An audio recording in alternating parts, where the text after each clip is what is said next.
So I grew up with a controller in my hands. The first console I got when I was 6 was a Nintendo GameCube, and the first larger purchase I saved up for as a kid was an Xbox 360 and a copy of Halo 3 back in like 2008 or something. And I've been in love with shooters ever since. Funny story, I saved up money from birthdays, Christmas, and any odd jobs that people would pay me to do for like 2 years to get that Xbox 360, and my mom did not want me to play games like Halo. She's kind of like on the video games cause violence train, but she respected my grind so much that she let me buy it anyways, and I'm so thankful that she did because it's become a lifelong passion for me.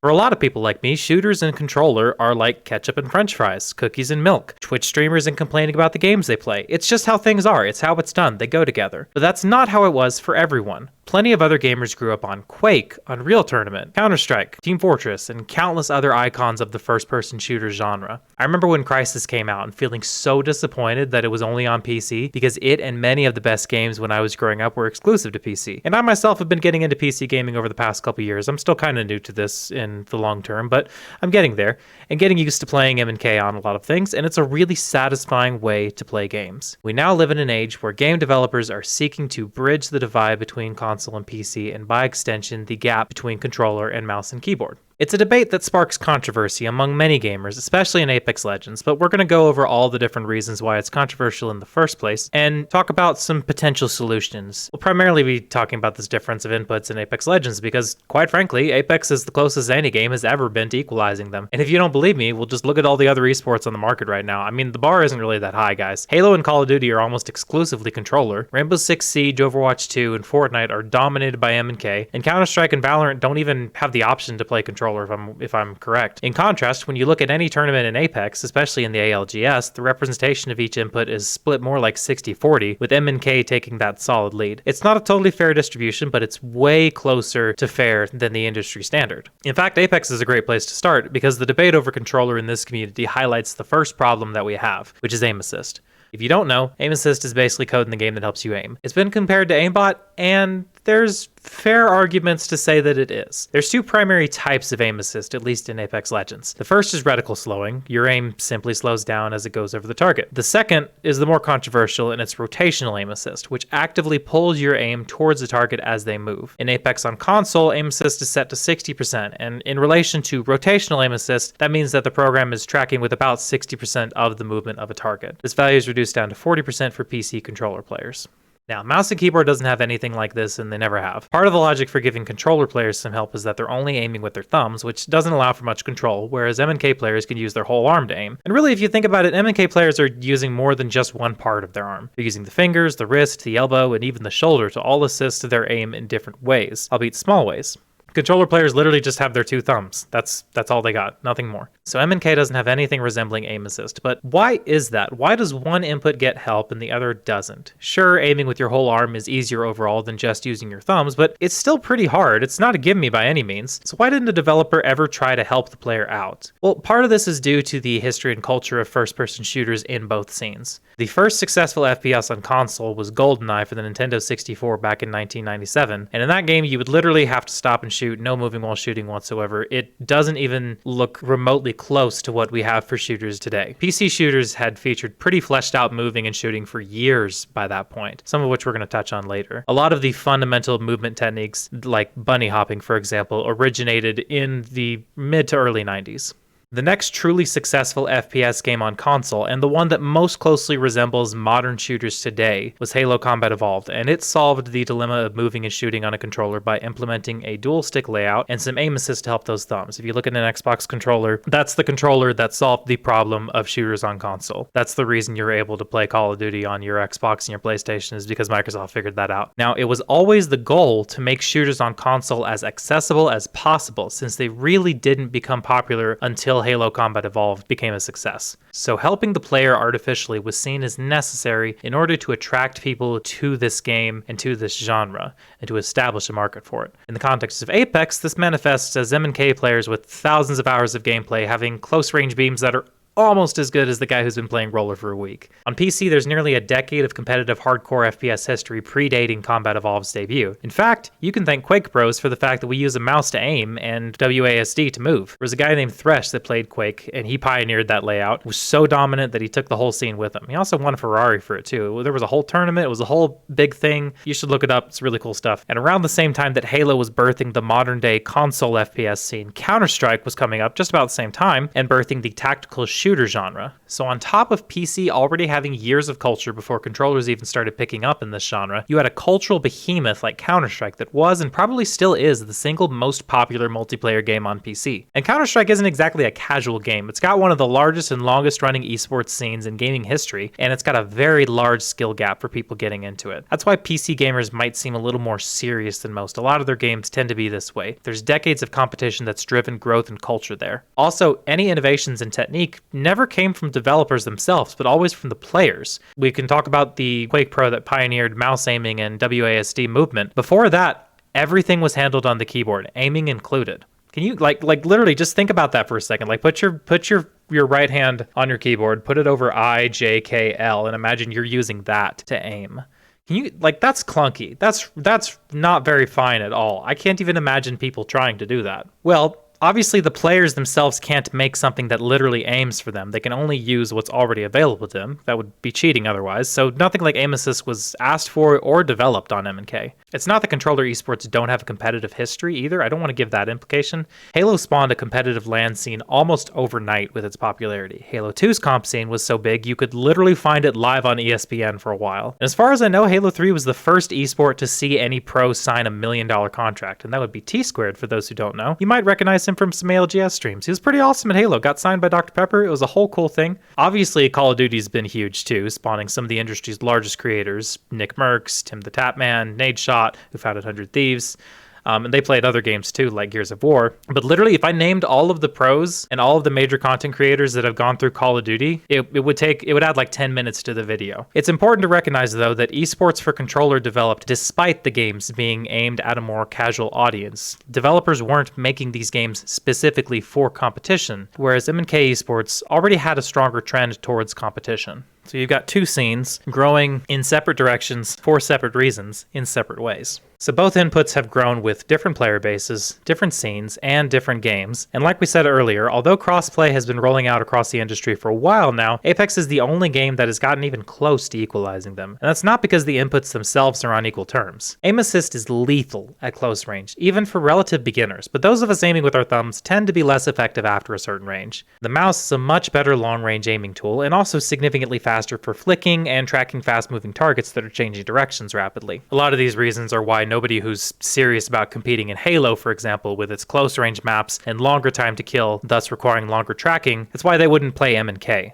They would rather play controller, which has aim assist that helps up close and also helps make tracking a lot easier. Likewise, nobody in their right mind would try to compete in Valorant on a gamepad since the game requires such rapid reaction speeds and control over long distances. I did hear about a guy that used third-party software to play Valorant with a gamepad, and he made it to the highest rank and was competitive up there, but he stuck to some like one-shot kill shotgun and could only play if he was in people's faces, so I think he's the exception that proves the rule, if I'm honest. But since Apex is a battle royale, both of these playstyles can work. You want to pressure somebody from a distance or keep people off of your god spot? MnK is a great option for that. You want to get in people's faces and grab that crucial entry knock? Controller excels at that. MnK also has some movement options like tap strafing, for example, available to them, which controller players can only access via macros and configs, which means they can't use them in pro play at all. They're not allowed to set those up. So this might be why there's a relatively close split between the two inputs, as they serve different purposes.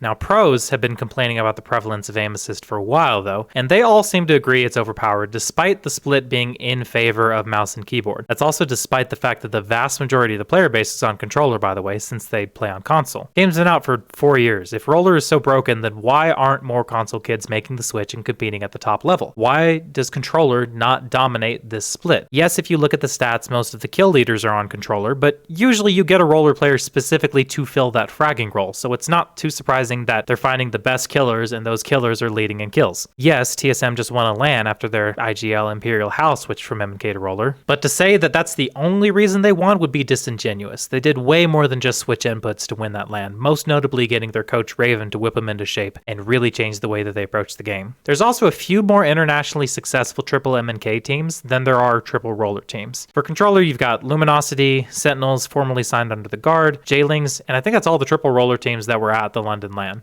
Meanwhile, you've got 100 Thieves, Dreamfire, Crazy Raccoon, GHS, even Alliance repped triple MnK at the last LAN, though that's only because Mandy was subbing for their controller player. Most squads will opt for 2 MnK players and 1 controller. Your IGL usually plays MnK, so does your anchor support, and your entry fragger is normally on Roller. Maybe the scene just hasn't caught up to the meta yet, but given how long we've been playing this game and how long pros have been saying controller is OP, I kind of doubt that. The numbers, I think, speak for themselves, and right now they're saying that controller has a huge advantage in one area, which makes it favorable for one position, and disadvantages in everything else.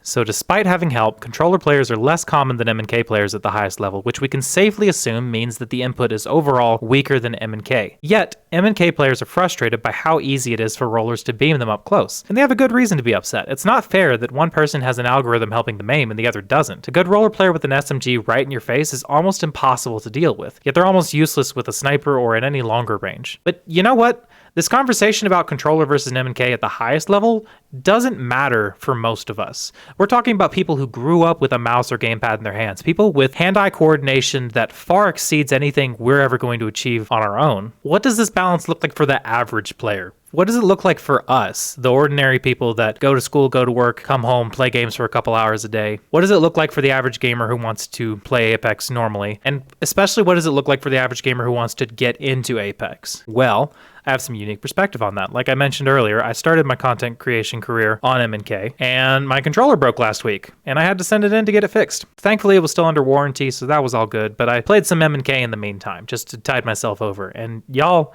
it was painful. I was probably average when I played MnK before. I definitely dropped in skill since I haven't been playing it, haven't been doing much aim training, and you can't even play the game the same way. At a distance, everything's fine. It's really not that bad. But when I get up close, it just feels awful. If I was playing against other MnK players of my skill level, like below average, then maybe it wouldn't be a problem. Maybe it would still be fun. But as it is, especially on North American servers where there are significantly more roller players than the rest of the world, I'm getting wrecked. It feels cheesy. But it also feels like I have to be way better than I am just to break even with people. It feels like a really intimidating climb, almost not worth going through. And I'm not even totally new to the input. I've done a couple years of aim training at this point. I started my content creation as an MnK player. I'm not amazing, but I think I should be able to say that I'm average. Imagine how challenging an experience this is for someone who's brand new to MnK and wants to play Apex for the first time. And we can't just ignore MnK players. Like, yes, the game is mainly controller because it's mainly console, but millions of people play this game on Steam alone. And if you look across the industry, millions upon millions of people play with a mouse and keyboard. We want to make these games as accessible for everybody as possible. That's part of the reason why we don't want to eliminate controller. So we don't want one of these inputs to be this dominant over the other in really any scenario.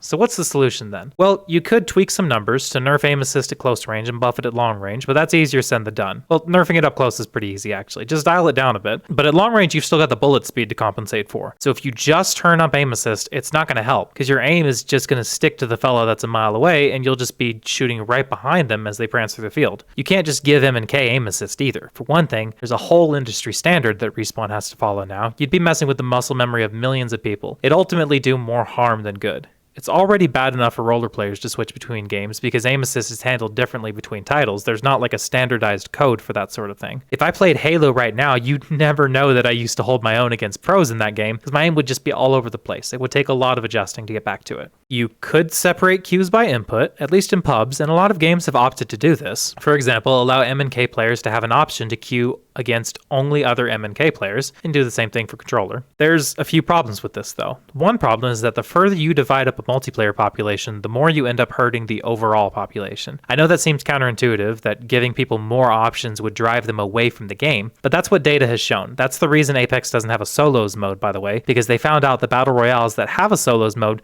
tend to lose population faster. Another problem is that you'd have to lock people into an input for every match, which isn't really an issue for the player themselves. It's just an extra piece of code that I think Respawn would have to program. There's potential for it to be abused if they don't do it quite right, but that's probably a minor thing. More importantly though, when it comes to separating inputs, we have to ask, is that what's best for gaming as a whole? I mean, this might be overdramatic, but like, bear with me for a second. Ultimately, we all want the gaming scene to grow, right? We all want more games in more people's hands. We want it to be a standardized hobby. Like, guys, I grew up when gaming was still nerdy, and I think a lot of people that are watching this grew up the same way. Halo and Call of Duty were some of the first games that actually made gaming cool for everybody. We want more people to be gaming overall, right? To that end, we should be trying to bridge the gap on any discrepancies between gamers, and this is one of those things we can bridge the gap on. Today we're talking about MnK versus controller, but in the future we're going to see more and more alternative inputs designed to make gaming more accessible. Not just to new gamers, but to disabled gamers as well. You might have seen some really cool clips of people using an Xbox controller and playing Apex one-handed and frying. And that's awesome that people are figuring out how to do that. I've also seen people that play, I think, Call of Duty. There's this guy who's paraplegic, so he only has the use of his head, and he has set up a device where he can blow into it to shoot. He can move the device around with his teeth for movement, and he's made it possible to game. And that's cool that he's figured that out on his own, but it would be nice if we were able to bridge that gap for more and more people, so people didn't have to work that hard just to play games, right? So how are we going to balance that then? We should start thinking about how we're going to handle balancing a one-handed controller or a foot-operated board or any number of accessibility tools. And again, maybe this is overdramatic, maybe I'm thinking too much about it, but what I'm thinking is if we can't figure out how to balance these two inputs, then we set a bad precedent for the future. Or at least we miss the opportunity to set a good precedent. Which kind of brings me to my conclusion. Unfortunately, this is an issue that's only going to be solved as technology advances. There is this thing called gyro aiming, which uses the tilt of the controller to aid in aim. It's similar to what you've seen on a Wii remote, but technology has gotten a lot better since then. The Nintendo Switch also uses it, but probably the best utilization of it is on the Steam controller. If this were to become widespread, then controllers would inevitably become more expensive, and games would have to add support for it. So I doubt there's going to be a huge push for it until somebody puts it in a game, hits big, and drags the whole industry along with them. I think PlayStation controllers already support this technology as well, but there's a lot of features on the new PlayStation 5 controllers that don't get used by most games. So unfortunately, it's not that relevant. Also, to confirm my point that it would make controllers more expensive overall, the PlayStation 5 controller averages like $10 to $20 more expensive than the comparable Xbox Series X controller. So that's what you can expect if we go that route, which maybe is better for the industry overall, but it's going to hurt your wallet, I'll tell you that. If you just came here to find out whether or not controller is OP, the answer is really only up close. If you came looking for a way to counter controller players, well, keep a bit of distance, learn some movement techniques, utilize cover well, you'll probably be fine. I hate to break it to you, bud, but if you're blaming the input device for your losses, then you really need to turn the finger around because you're probably to blame for most of it. And I'm pointing the finger at myself too. It's not just you. I know I talked about feeling cheesed about losing to roller players while I'm on MnK, but ultimately the player does most of the work. And ultimately, most of my losses are because I made bad choices. Sometimes you just got to get good. And if you came here asking bigger questions, like how do we get as close to fair as possible? How do we make this as accessible as possible? Ultimately, the answer is we've got to support new technologies and any attempts to even the playing field.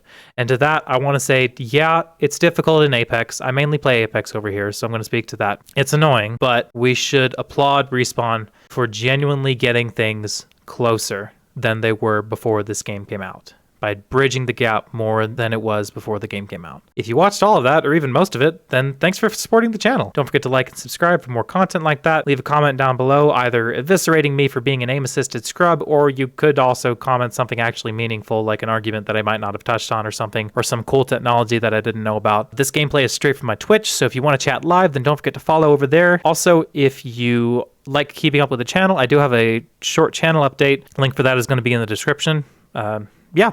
Hope y'all have a great day.